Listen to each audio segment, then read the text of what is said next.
Então, nós vamos dar continuidade à aula, né? Nós falamos sobre o mito do dado, falamos sobre o dilema de Gettier, né?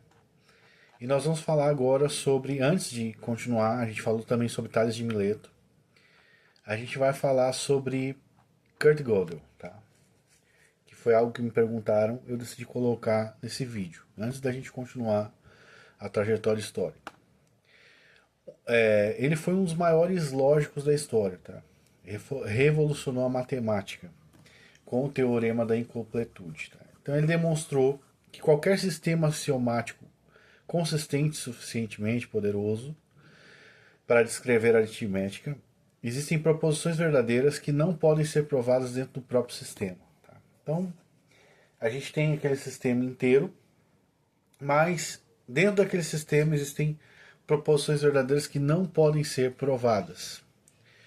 Essa descoberta revelou os limites da lógica formal e do programa de Hilbert, que buscava uma base completa para toda a matemática. No entanto, críticos alegam que os teoremas de Gödel têm pouca aplicação prática e dependem da consistência do sistema em análise.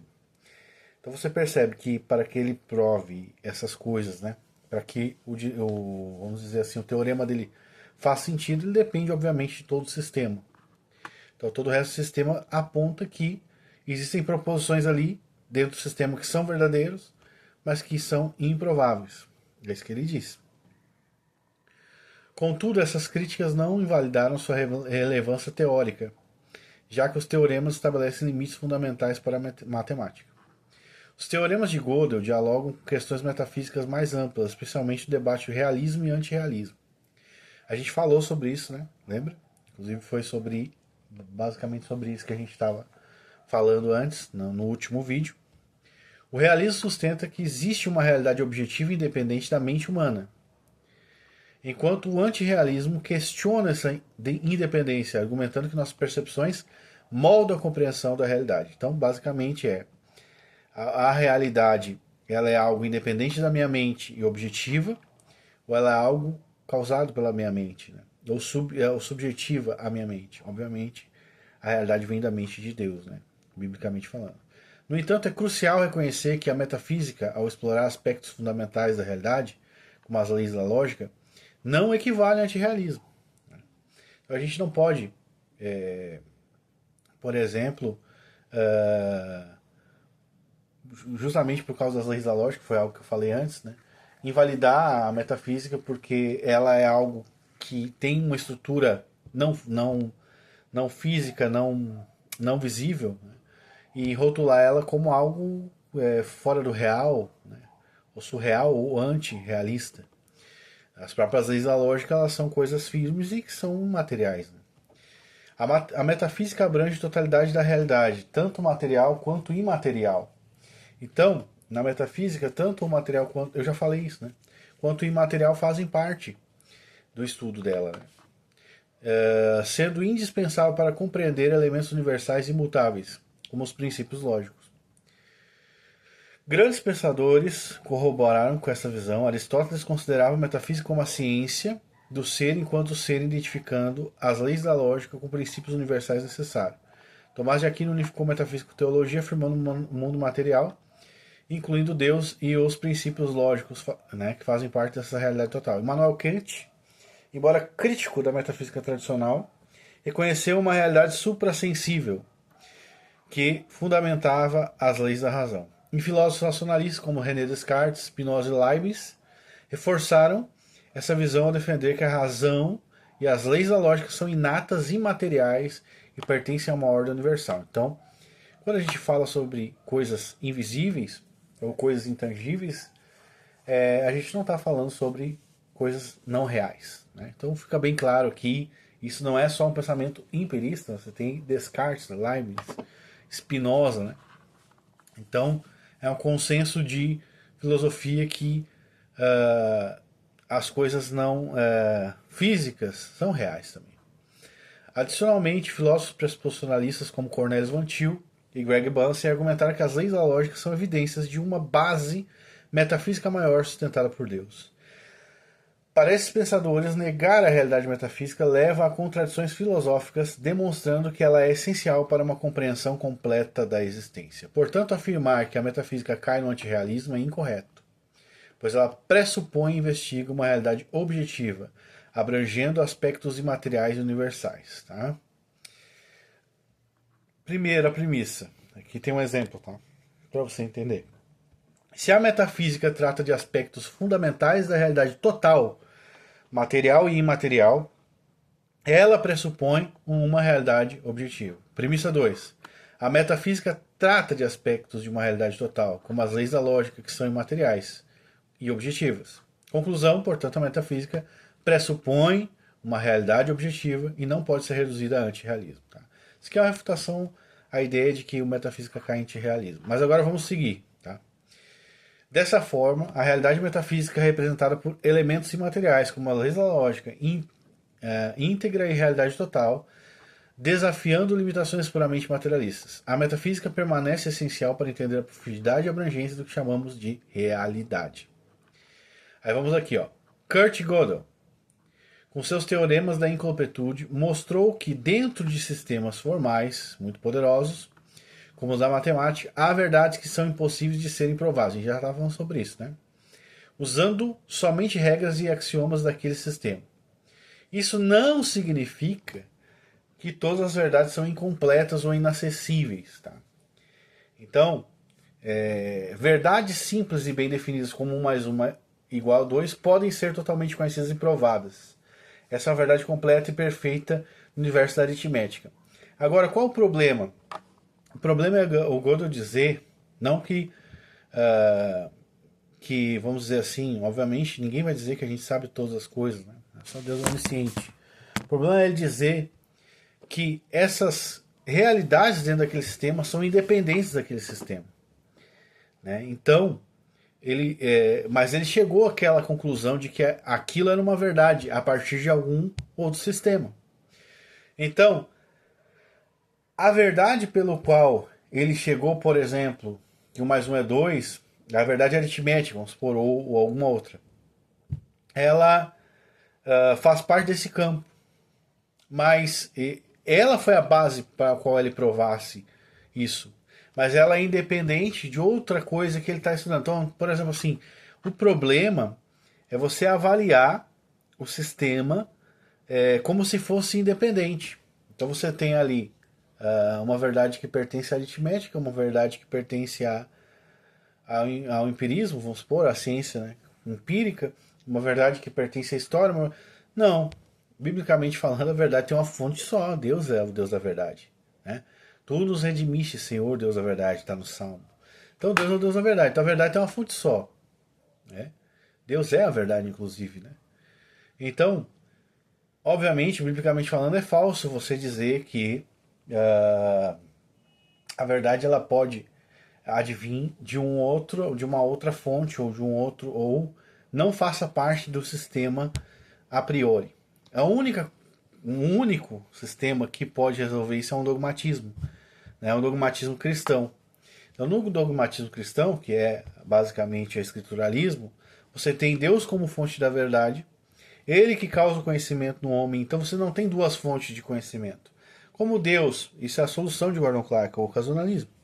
Como Deus é a única causa do conhecimento no homem, então Deus é a única fonte da revelação pública, onde nós vamos fazer nossa doutrina bíblica, e da revelação privada, ou da causalidade privada de pensamento, onde nós vamos ter o conhecimento de coisas particulares, de coisas, vamos dizer assim, corriqueiras da nossa vida, etc. Ou de todas as outras áreas da nossa vida. Então você tem apenas uma fonte de conhecimento, que é a palavra de Deus, é Deus causando isso na mente humana, né?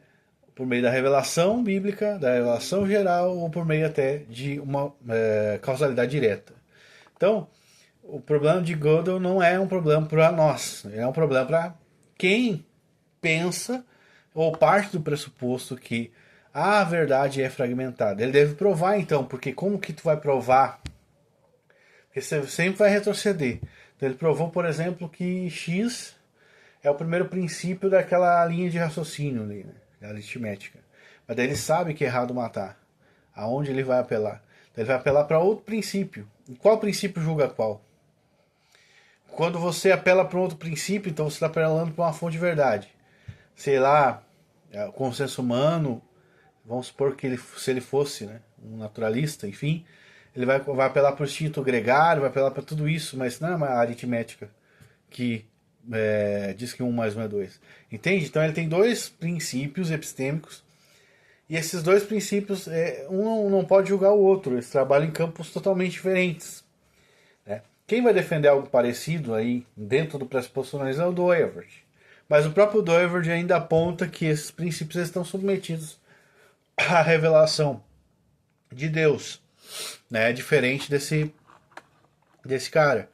Por quê? Porque você não pode ter um princípio anterior ou parelho com outro que não seja, por exemplo, que não julgue o outro. A não ser que essas duas coisas, ética e matemática, advinham de um princípio primeiro, que é Deus, né, como conhecimento. Aí você tem uma visão unificada da verdade. Mas isso ainda não significa que isso não significa que nós temos todo o conhecimento, mas que nós temos uma verdade não fragmentada. Então nós podemos julgar pelo princípio primeiro, que é Deus, a palavra de Deus, né, todas as coisas. Então esse não é um problema para o pressuposicionalismo. Né? Isso aqui eu só queria comentar isso aqui, mas nós vamos continuar agora em a segunda aula aqui. Segunda aula não, a segunda parte dessa aula, né? Então a gente estava falando sobre o Tales de Mileto, né? Então, quem quer anotar datas, né? Ele viveu entre o ano 624 a.C. e 546, tá? Essa é a data dele. E o que ele procurava era o arche, né? Específico unificador ou estrutura, como a gente viu ali. O arche, o arche, ou arche. E ele chegou à conclusão de que a água é o princípio fundamental, né? Então a gente viu que ele chega a essas conclusões através da indução. É engraçado, porque a gente estava falando justamente sobre isso, né? Que todas as religiões elas vão partir de um princípio, vamos supor, empírico e chegar a uma conclusão mitológica, uma invenção. Agora, quando os filósofos observam, né, a ideia de que o mundo, né,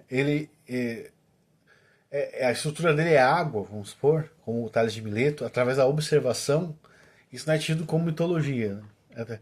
Porque faltam alguns elementos, mas tipo assim, como falsidade, vamos dizer assim, né? Mas é um princípio parecido.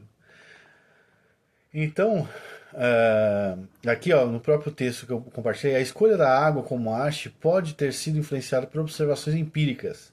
Tales percebeu que a água é essencial para a vida, está presente em diferentes estados, líquido, sólido e gasoso, desempenha um papel crucial nos ciclos naturais. Além disso, ele pode ter notado que a água é um elemento comum em muitos fenômenos naturais, como rios, mares, chuvas, umidade, solo, etc. Então, o elemento primordial. O que é isso? Né? A estrutura base das coisas também. Não apenas que é o primeiro elemento, mas, tipo assim, a matéria ela é feita disso, né? As coisas que nós vemos, né? E a gente já viu sobre isso, né? Então, ele vai romper com o mito através da observação. Mas você percebe que você ainda cai, obviamente, no problema da indução, numa falácia. A gente vai ver na história da filosofia, ou chegando em outras conclusões sobre o Ashi. Né? Anaximandro também contribuiu para a cosmologia, propondo que a Terra era um corpo cilíndrico suspenso no espaço, que os fenômenos naturais podiam ser explicados por processos racionais, em vez de intervenções divinas. Sua abordagem filosófica influenciou profundamente seu pensamento pré-socrático e abriu caminho para uma compreensão mais ampla e abstrata da realidade. Tá? Então, você tem ali o filósofo depois de Tales de Mileto, que viveu 610 a 546, que é Anaximandro, né? Dizendo então que o Ashi, que é chamado para ele de Aperion, né? Significa algo infinito e indeterminado. Então para ele era algo que ele não conseguia determinar, ou que ninguém poderia determinar, né? Ele acreditava que o Aperion era uma substância primordial que não tinha limites e era eterna, sendo a fonte de todas as coisas no universo. Essa ideia representou o avanço significativo da metafísica. Você percebe que quando eles chegam a uma conclusão de que essa estrutura da realidade é algo invisível, não pode ser determinada, infinita, né? Aí as pessoas acham um absurdo, mas o que é a palavra de Deus, né? O que é a palavra de Deus? Algo infinito, algo indeterminado, pelo homem que não conhece a palavra de Deus. Ele não pode determinar, aquele que não tem a revelação bíblica, né? Então Anaximandro vai chegar nessa conclusão, tá? Pensou, até que disse que não tem como determinar. Vamos ver aqui mais. Depois de Anaximandro, a gente vai ter da escola Anaximenes, tá? Que viveu entre o ano 585 a.C. a 525 a.C. Então você viu ali que a busca pelo Ache começa então com Tales de Mileto falando que a água era a estrutura de todas as coisas, né? O fundamento, né, das coisas, o elemento primordial, enfim, pelo qual todas as coisas são feitas. Depois você tem a Anaximandro falando que não, era o Aperion, que era algo indeterminado, né? E você tem agora Anaximenes, tá? No ano ali 585 a 525, sendo contemporâneo de Anaximandro, tá? Ele viveu na mesma época, possivelmente era discípulo desse, a gente não tem como saber. Então ele seguiu aquela ideia de buscar o princípio unificador para explicar a origem e constituição do universo. Tá? A visão dele era diferente. Tá? Anaximenes sugeriu que o Ache era o ar, em vez da água de Tales ou do Aperion de Anaximandro. Ele acreditava que o ar era a substância primordial que dava origem a todas as coisas por meio do processo de condensação e rarefação. Então você vê que a gente está falando sobre o ser, lembra? A gente está falando sobre o ser. Desde o começo, a metafísica estuda o ser, da essência e também da causalidade, enfim, da realidade, né? Aquilo que está, ou seja, uma explicação de como funciona a natureza. Tá? Então agora você tem 3 filósofos em linha temporal. Tales de Mileto, como a gente viu, defendia que era água. Anaximandro defendia que era o Aperion, que era algo indeterminado. E Anaximenes defendia que era o ar. Todos eles chegaram por essas conclusões, né, através do empirismo. E o Anaximenes ele chega a um estado de perplexidade. O Anaximandro, né? Estado de perplexidade, não, isso é indeterminado. Já o Anaximenes ele vai dizer que é o ar, né, pela observação, os processos de condensação, né, rarefação.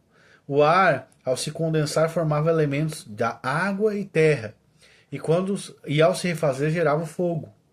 Então ele observou, não, olha ali, ó, o que está causando fogo é o ar, né? O que está causando o congelamento é o ar. Essa teoria representava uma tentativa de explicar a transformação dos elementos de maneira mais concreta e observável. Relação com Anaximandro. Embora Anaximenes tenha seguido a tradição de buscar o princípio unificador, que é o que a gente está estudando ainda, que é o Ache, né? A gente está estudando nessa linha do tempo filosófica, sua escolha do ar como Ache pode ser vista como uma crítica implícita ao conceito de Aperion de Anaximandro. O Aperion era uma substância indefinida e abstrata. O A já era algo tangível, acessível à observação. Então você percebe? Essa diferença reflete uma abordagem mais empírica e prática por parte de Anaximenes, em contraste com a abstração filosófica de Anaximandro. Então, o Anaximandro chega à conclusão perplexa de que é indefinido o Aperion, né? O elemento, o Ache, né? O elemento primordial. Já agora não, agora é o ar. As ideias de Anaximenes influenciaram profundamente o pensamento pré-socrático e ajudaram a estabelecer a tradição de buscar explicações naturais e racionais para fenômenos do universo. A gente vem vendo isso desde o começo sobre a aula da metafísica. Inclusive eu falei na primeira parte dessa aula, no outro vídeo. Sua teoria de transformação dos elementos também antecipou conceitos que seriam desenvolvidos posteriormente na ciência. Você lembra daquela frase? Nada se perde, nada se cria, tudo se transforma. Os filósofos gregos estavam bem adiantados no seu tempo. Heráclito, depois de Éfeso, né, que é conhecido como filósofo de vir, é a figura central na história da filosofia pré-socrática. Ele viveu entre 540 a.C. e 470, na cidade de Éfeso, obviamente. Né? Uma antiga colônia grega na Ásia Menor, tá? Onde é a Turquia hoje. Tá? Onde é que é Éfeso? Onde é a Turquia. Onde foi Constantinopla também. Heráclito é amplamente conhecido por sua visão dinâmica e inovadora do universo, que contrasta as abordagens mais estáticas dos filósofos que o precederam, como Tales de Mileto, Anaximandro e Aximenes. Sua filosofia é marcada pela ideia de que mudança é a essência da realidade, ou seja, tudo na realidade está mudando. Tá? A gente até falou sobre a analogia dele do rio, tá? Mas a ideia dele é que tudo está em mudança. Essa é a essência da realidade, e de que o cosmos é governado por um princípio racional chamado Logos. Então agora você tem um governo desse Logos, né, que é um princípio de racionalidade que governa o universo. Pode ser uma divindade ou não. Então esse Logos, que é a razão, conceito, enfim, traz a ideia de raciocínio,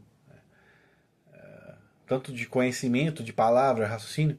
Esse Logos, então, ele é o princípio governante. Então, tudo está em mudança, mas algo é fixo. Entende? O Logos.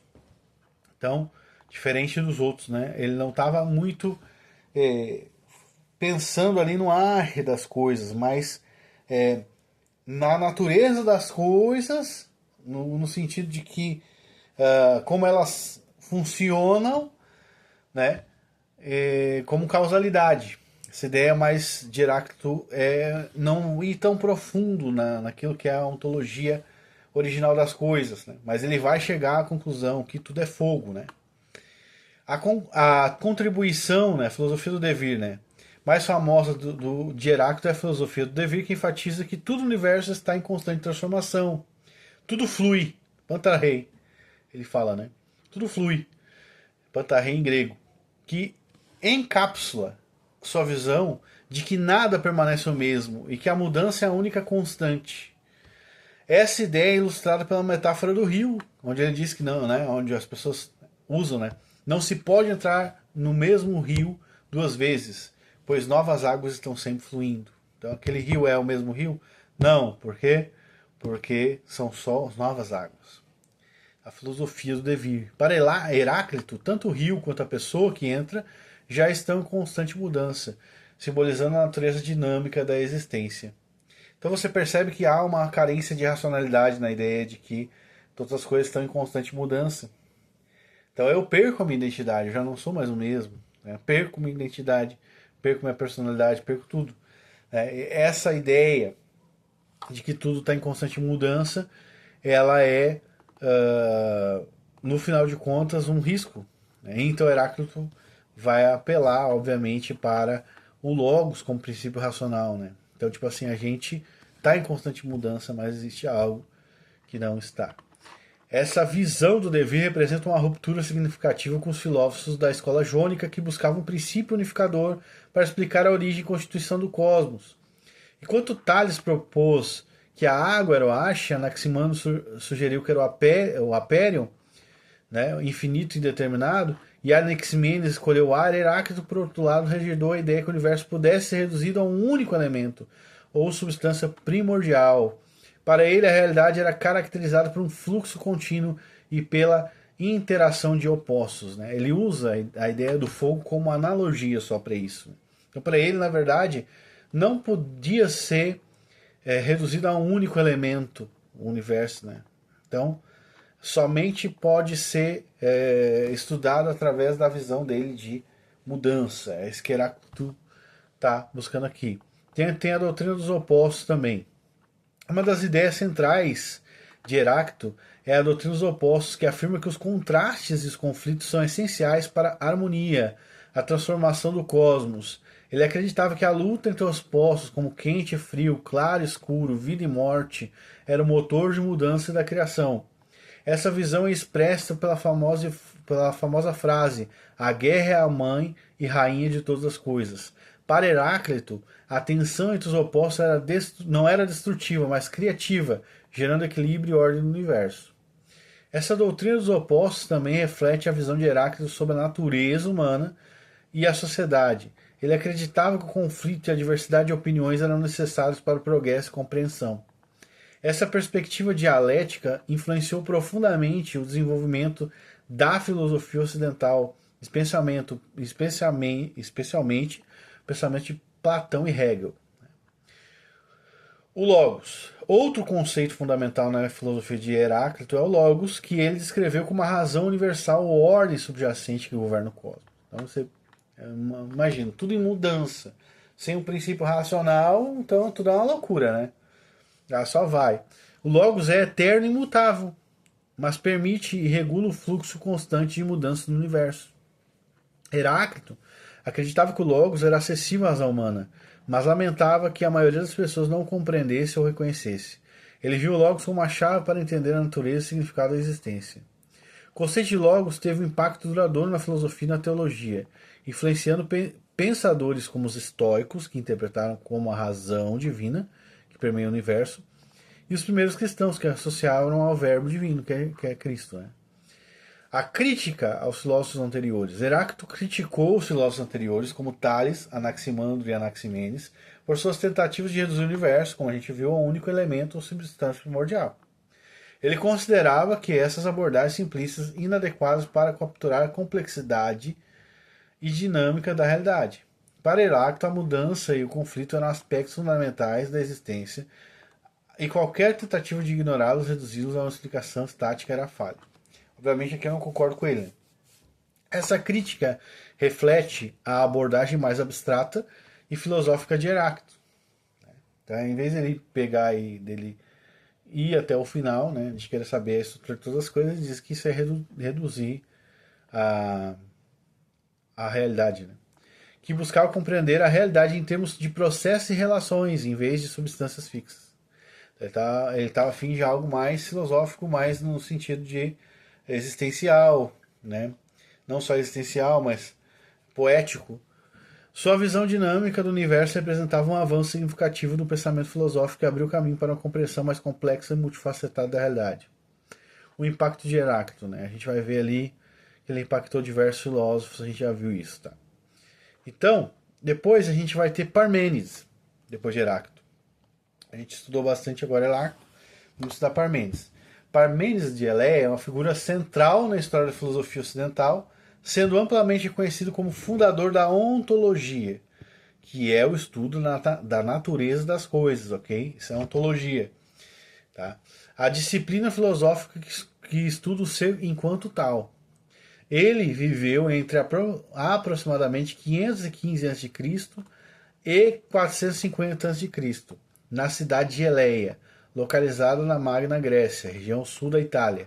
Sua obra mais famosa, o poema filosófico sobre a natureza, apresenta uma visão radicalmente inovadora e desafiadora sobre a realidade, que contrasta profundamente com ideias de filósofos que o precederam, como Tales de Mileto, Anaximandro, Anaximenes e Heráclito. Então a filosofia do ser aqui, ou seja, ontologia, tá? A principal contribuição de Parmênides. Tá? O ser é e o não ser não é. Esse é o primeiro ponto. É bem básico. Né? Essa declaração aparentemente simples tem implicações profundas e revolucionárias. Parmênides argumenta que o ser é eterno, imutável, uno e indivisível. Ele rejeita a ideia de que o ser possa surgir do não ser, ou retornar ao não ser. Tá? Então o ser sempre vai ser, não vai se tornar um não ser. Tá? E o não ser, né? Pois considera essas transições logicamente impossível. Tá? Para ele, o ser não tem começo nem fim, é contínuo e não pode ser dividido em partes, também chamado de uno para ele. Né?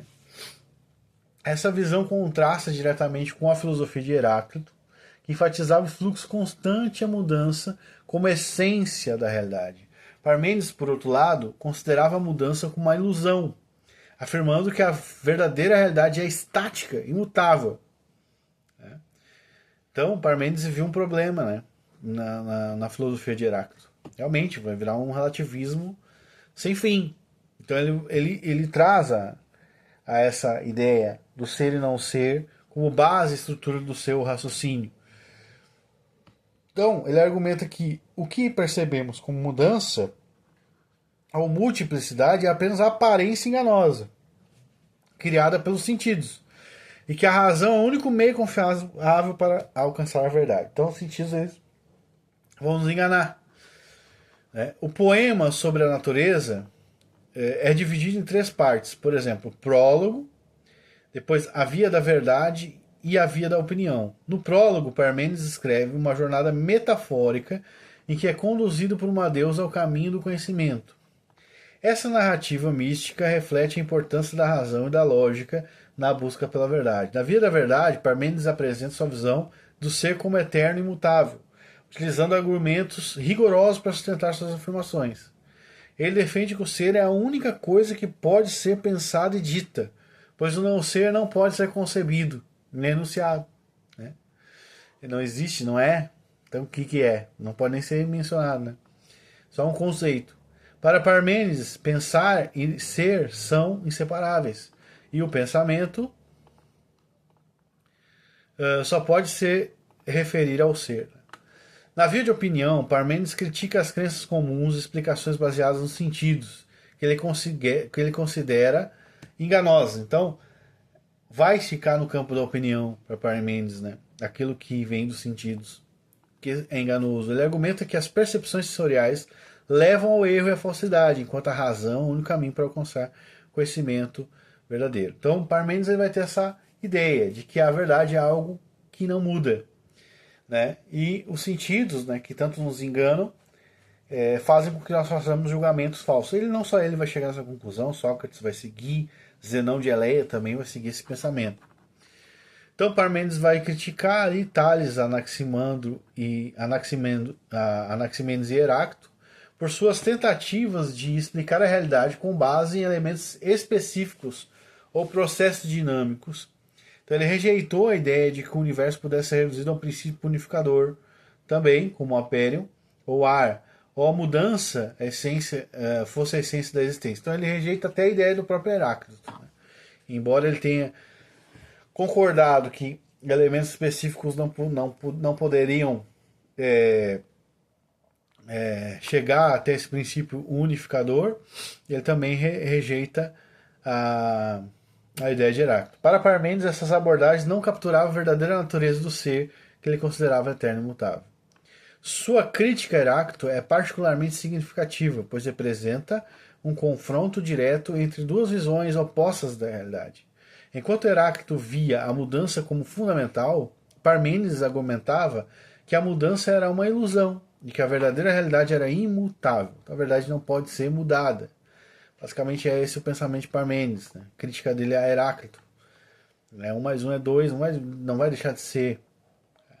Esse embate filosófico teve impacto profundo no desenvolvimento da metafísica e da ontologia, levando a debates sobre a relação de aparência e verdade. A influência de Parmênides. Ele vai influenciar diversos filósofos, né? Platão, Aristóteles, Zenão de Eleia, principalmente. Né? A história de Eleia, a escola, né, de Eleia, ela é influenciada por ele. Então vamos continuar aqui. Tá? Vamos para o próximo. O próximo filósofo, então, que era discípulo de Parmênides, é o Zenão de Eleia, 490 a.C. a 430. Né? Ele viveu nessa época na cidade de Eleia, na Magna Grécia, que é o sul da Itália atual.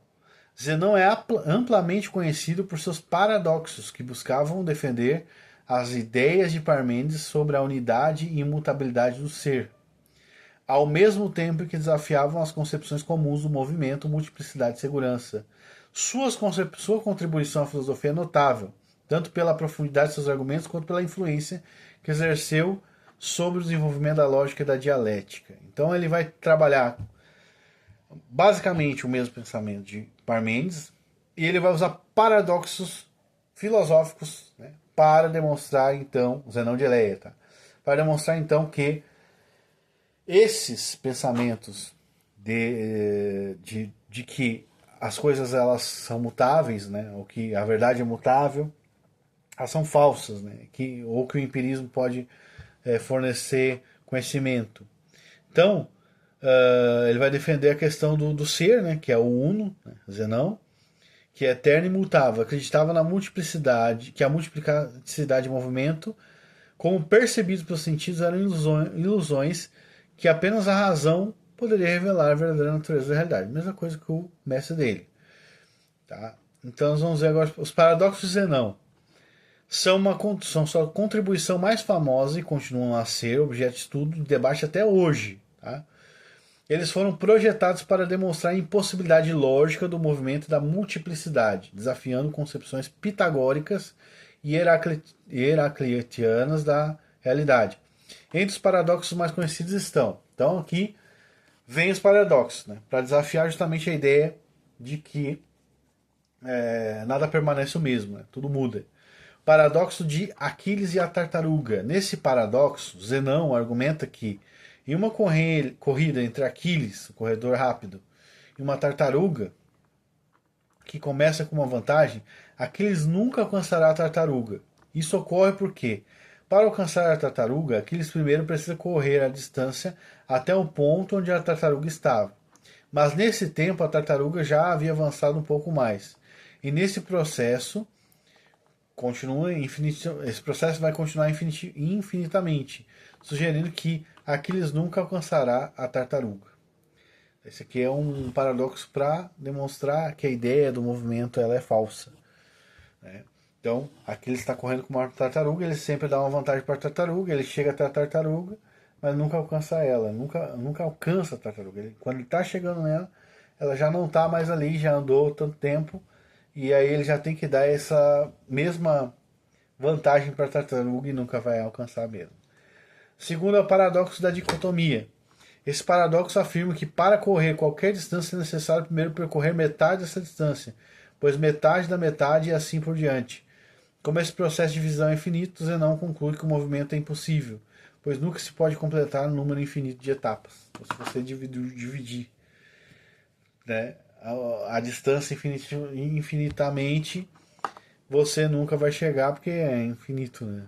Os números são infinitos, então a distância é infinita. Defesa da unidade do ser, tá? Os paradoxos, paradoxo da flecha. Terceiro paradoxo Zenão. Nesse paradoxo, Zenão argumenta que uma flecha em voo está, em qualquer momento específico, em repouso em um ponto fixo no espaço. Como o tempo é composto de momentos indivisíveis, a flecha nunca se move de fato. E o movimento é, portanto, uma ilusão. Ele está dizendo que a flecha está parada, né? Então, como se fosse o mundo funciona como se fosse um filme. Isso aí lembra um pouco o criacionismo contínuo, né? Então, a ideia de movimento é uma ilusão, na verdade, porque a flecha está em vários lugares ao mesmo tempo na posição de repouso, se você observar, né, pela observação. Paradoxo da multidão. Zenão também argumentou contra a multiplicidade, sugerindo que se o ser fosse composto de muitas partes, ele seria ao mesmo tempo infinitamente grande, porque teria partes infinitas, e infinitamente pequeno, porque teriam partes, porque as partes seriam divisíveis, né? Então ele vai defender a universalidade do ser, etc. Todas essas ideias de Zenão, elas servem para quê? Tá? Basicamente, ele está defendendo que o movimento ou a ideia de mudança na nossa experiência empírica é falsa. Então ele vai trazer esses paradoxos. E até hoje se debate sobre eles. Muitos rejeitam de uma forma, outros dão um argumento em prol dos paradoxos Zenão, onde ele vai defender então que o movimento dentro da realidade é uma mera ilusão. Vamos ver outros aqui.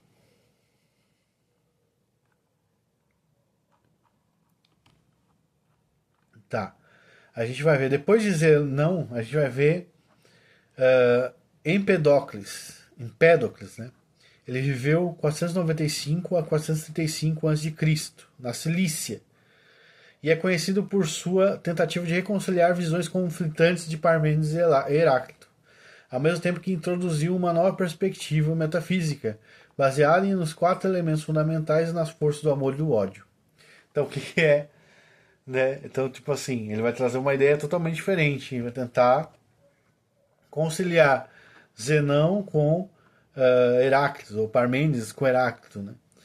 Então, vamos lá. Empedocles propôs uma visão inovadora da realidade, que buscava integrar a unidade do ser defendida por Parmênides com a mudança constante enfatizada por Heráclito. Ele argumentou que a realidade era composta por 4 elementos, que era terra, água, ar e fogo, e esses elementos, segundo ele, eram eternos e imutáveis, mas podiam se combinar e se separar de diferentes maneiras para formar todas as coisas do universo. Isso aqui é uma coisa de quem está observando. Né? Então você observa. Né? Os 4, daí chega a conclusão indutiva de que os 4 elementos são então a terra, a água, ar e fogo. Esses 4 elementos fundamentais. Né? Essa ideia permitiu que Empedocles perseverasse na noção de imutabilidade dos elementos individuais, enquanto explicava a mudança e multiplicidade com resultado das combinações e separações. Então aqui, ó, não tem um elemento só fundamental, tem vários, mas eles são sempre os mesmos. Ele vai tentar equilibrar ali, né, a ideia de que não existe movimento com a ideia que existe movimento, ou que tudo é movimento. Né? Além disso, Empédocles introduziu 2 forças cósmicas opostas que ele chamou de amor, que é filia, e ódio, que é neikos. O amor era responsável por unir os elementos e o ódio separava. Então, quando tu vê ali a chuva caindo e a areia se juntando ali, a água está fazendo essa ligação, não é só a água, o amor, né? Está juntando a água com a terra. E o ódio separa. Joga um jato de água muito grande ali, tu divide aquela terra no meio. Basicamente é isso. Essas forças atuais atuavam como ciclos. Obviamente não. Isso é bem mais profundo que isso, né? Mas são exemplos pueris do empirismo. Essas forças atuavam em ciclos, alternando entre períodos de harmonia e desordem. Essa visão dinâmica do cosmos permitiu que Empedocles explicasse tanto a unidade quanto a diversidade da realidade, conciliando as ideias de Parmênides e Heráclito. Você vê que eles apelam sempre a algo poético, a algo, como é que eu vou te dizer, empírico, né? Para poder continuar dando suas explicações. A crítica e a expansão das ideias anteriores. Empedocles criticou a visão de Parmênides de que o ser era uno e imutável, argumentando que essa perspectiva não explicava adequadamente a multiplicidade e a mudança observada no mundo. Então ele vai criticar Parmênides. Não. Existe de fato muita multiplicidade. No entanto, ele também reconheceu a importância da ideia de imutabilidade, incorporando-a na teoria dos 4 elementos. Não, mas é importante que exista algo mutável. Ou seja, a razão, ela pede, né, para que algo seja imutável. E a nossa experiência, ela vai dizer que as coisas elas mudam o tempo todo. Né? No entanto, ao mesmo tempo, Empedocles rejeitou a visão de Heráclito que tudo estava em fluxo constante, propondo que a mudança era o resultado das interações entre os elementos, que são fixos, né? E as forças do amor e ódio, não a característica intrínseca da realidade. Bom, então vamos ver a cosmologia dele. Empedocles também desenvolveu uma cosmologia detalhada, baseada em sua teoria dos 4 elementos, Empédocles, alguns vão falar Empedocles, outros, né?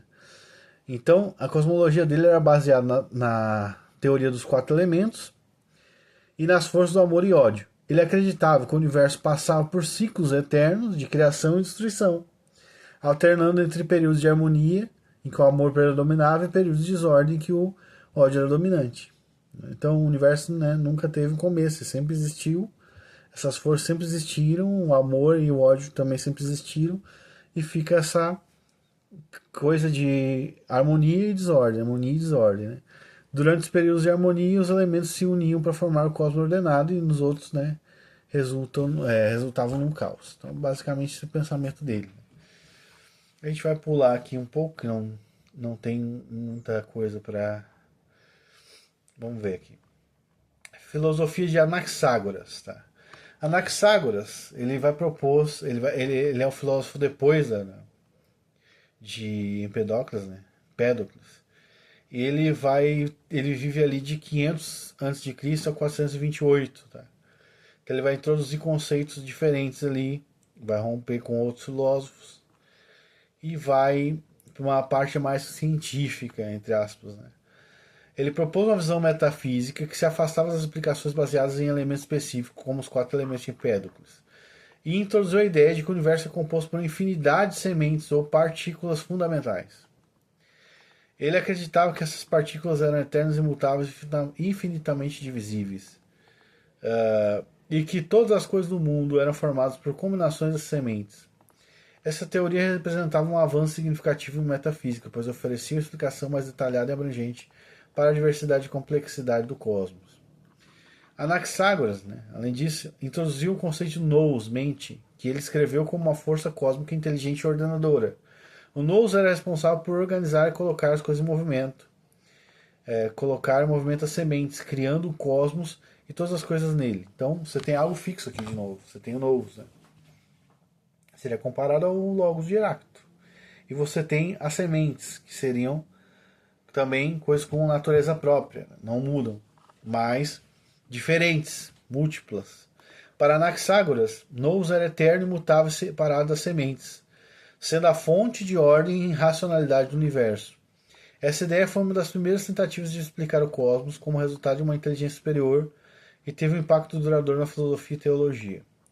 A cosmologia de Anaxágoras também desenvolveu a cosmologia detalhada baseada em sua teoria das sementes nous. Ele acreditava que, no início, todas as sementes estavam misturadas em um estado de caos, de que o nous se separou e organizou para formar o cosmos. Então você tem aqui, essas sementes estavam todas em caos, daí vem uma mente inteligente e organiza ela. Essa visão dinâmica permitiu que Anaxágoras explicasse a origem e estrutura racional do universo, né? Além disso, Anaxágoras foi um dos primeiros filósofos a sugerir que os corpos celestes, como Sol e Lua, eram objetos materiais, não seres divinos. Ele, inclusive, foi condenado por isso, né? Ele argumentou que o Sol era uma massa incandescente de metal e que a Lua refletia a luz do Sol. Essa abordagem científica naturalista marcou uma ruptura com as explicações mitológicas predominantes na época e abriu caminho para o desenvolvimento da astronomia. Então, o Sol era uma bola de metal pegando fogo, né? Esse é o pensamento dele. Claro, a fissão nuclear estava muito distante no pensamento dele. Mas o que ele tá vendo ali? Ele está saindo daquela mística, mas ele vai errar ainda na indução, né? A crítica e a expansão das ideias anteriores. Anaxágoras criticou as ideias dos filósofos anteriores, como Empédocles, Parmênides e Heráclito, por suas explicações limitadas e simplistas da realidade. Ele rejeitou a ideia de que o universo pudesse ser reduzido a um número finito de elementos ou forças, argumentando que a diversidade e a complexidade do mundo exigiam uma explicação mais abrangente, né? Então Anaxágoras ele vai dizer, não, as explicações deles ainda, né, precisam ser melhoradas. Então ele vai criar essa teoria das sementes aí que a gente está vendo. Então, resumindo o pensamento de Anaxágoras, né? Você tem diversas sementes no começo, antes do começo da criação. Você tem o nous como uma inteligência suprema, que é a mente, né? Que organiza as sementes ali.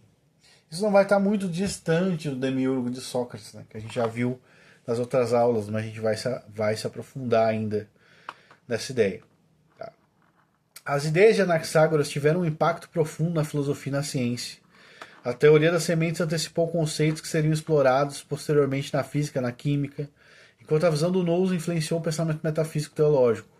Além disso, sua abordagem científica e naturalista inspirou filósofos como Sócrates, Platão e Aristóteles, que continuaram a explorar questões levantadas por Anaxágoras.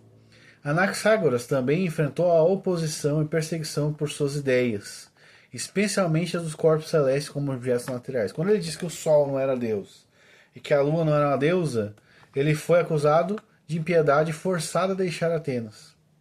Então eles expulsaram ele.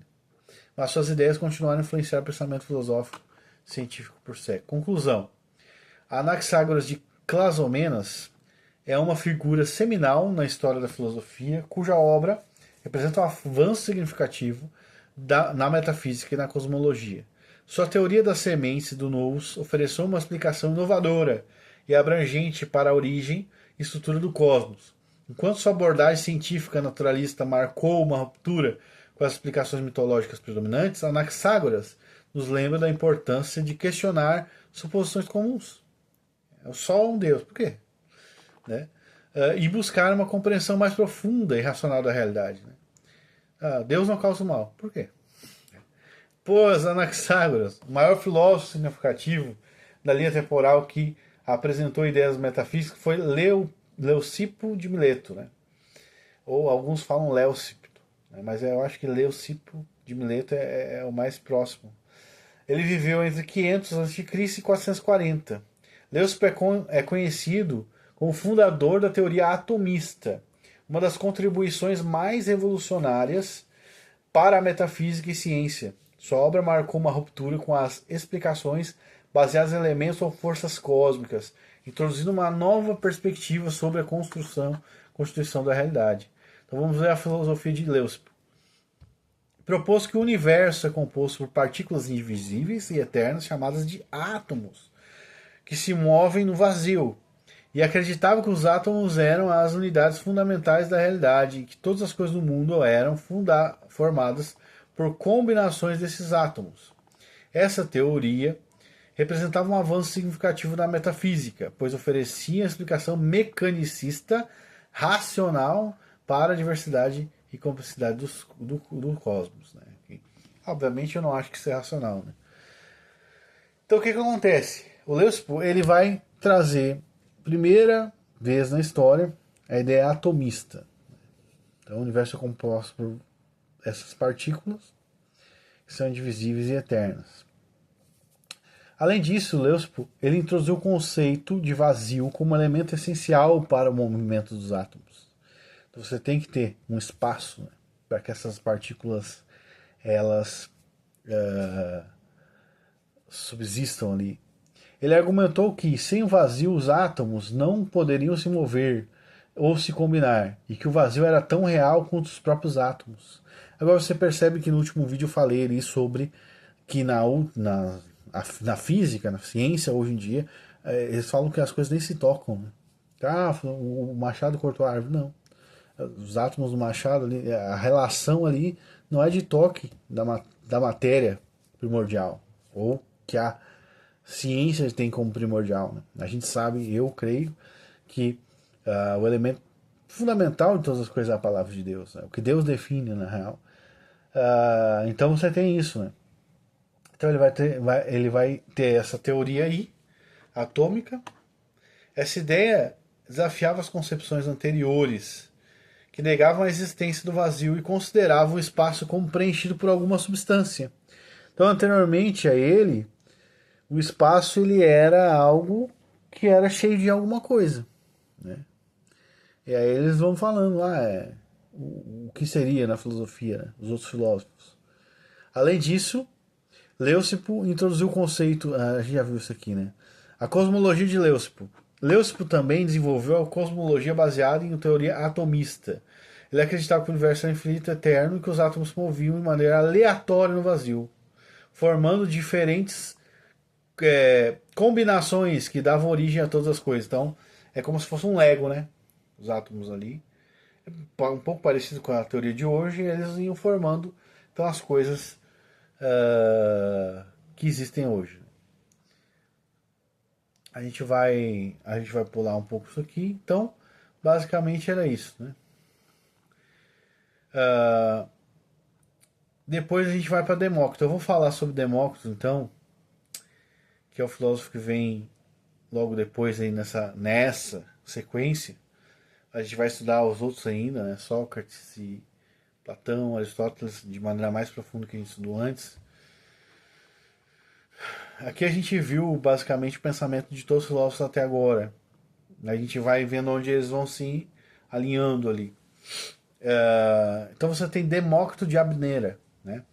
Discípulo de Leucipo, a figura central na história da filosofia e um dos maiores poentes da teoria atomista. Ele viveu entre 460 a 370 a.C., na cidade de Abdera, a região onde hoje é a Trácia. Demócrito é amplamente reconhecido por sua sistematização e expansão da teoria atomista. Atomista, né? Atômica, não leva de tomista, né? Tomar aqui, não tem nada a ver.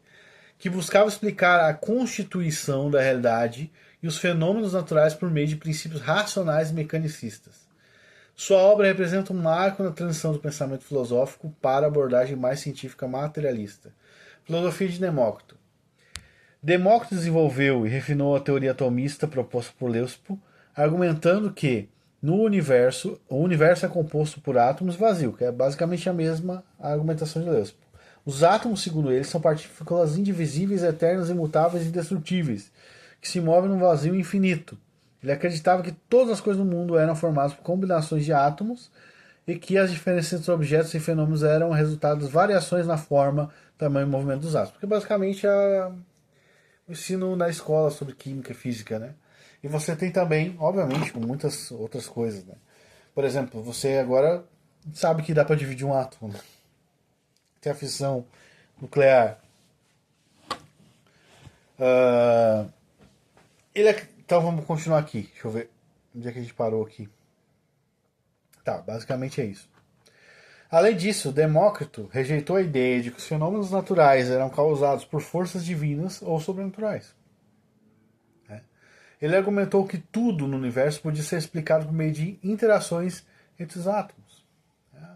O empirismo, né?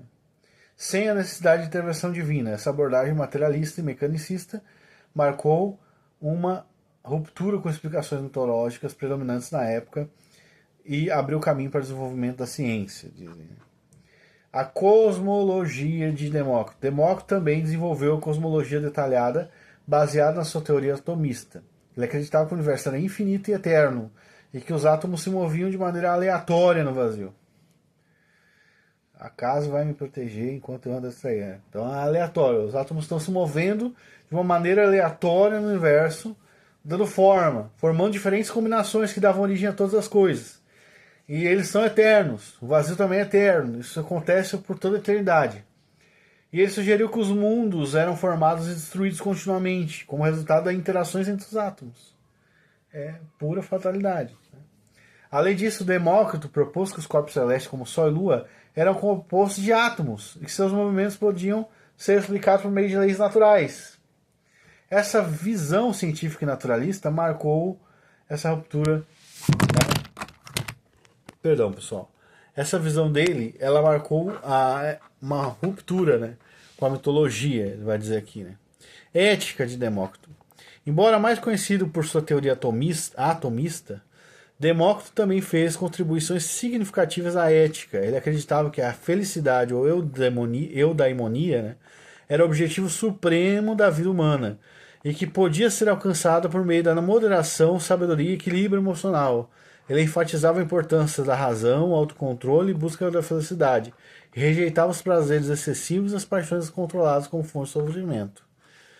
Demócrito também defendia a ideia de que a virtude era essencial para a felicidade e que a excelência moral dependia do cultivo da alma. Ele acreditava na educação, que a educação e o conhecimento eram fundamentais para o desenvolvimento da virtude e para a realização de uma vida plena e significativa. Daqui a pouco alguns vão até beatificar, né? A influência de Demócrito. As ideias de Demócrito tiveram um impacto profundo na filosofia e na ciência. Sua teoria atomista influenciou pensadores como Epicuro, Lucrécio, que continuaram a explorar implicações do atomismo para a ética e cosmologia. Além disso, sua abordagem racional e mecanicista inspirou o desenvolvimento de física e química e antecipou conceitos que seriam explorados posteriormente por cientistas como Newton e Dalton.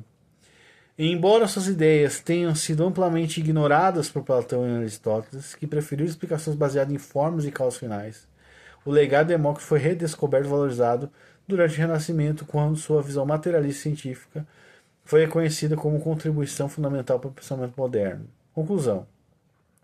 Ele é uma figura muito importante para a filosofia e a obra dele tem um avanço significativo, eles dizem, na metafísica, né, e na ética. Na verdade, é uma crítica, né? Então, depois a gente vai ver sobre, depois de Demócrito, vamos ver sobre Sócrates, tá? Agora na próxima aula. Então, resumindo aqui, basicamente bom, a gente viu que diversos filósofos na antiguidade, tanto pré-socráticos como esses filósofos mais próximos de Sócrates, eles são uma influência na ideia naturalista de causalidade. Mas que todos os filósofos, basicamente todos que a gente viu até agora, eles são poucos, né? Não são, mas basicamente todos, né? Vamos botar 90% deles são totalmente influenciados pelo empirismo para chegar às suas conclusões lógicas. Então, eles são basicamente empiristas, né? A gente vai ver depois Sócrates ali, a gente vai ver sobre o mundo das formas e a filosofia dele. Depois, obviamente, Platão e Sócrates, basicamente o mesmo pensamento, né? E vamos seguir, tá? Então essa foi a segunda parte dessa aula de hoje, tá? As 2 horas de aula.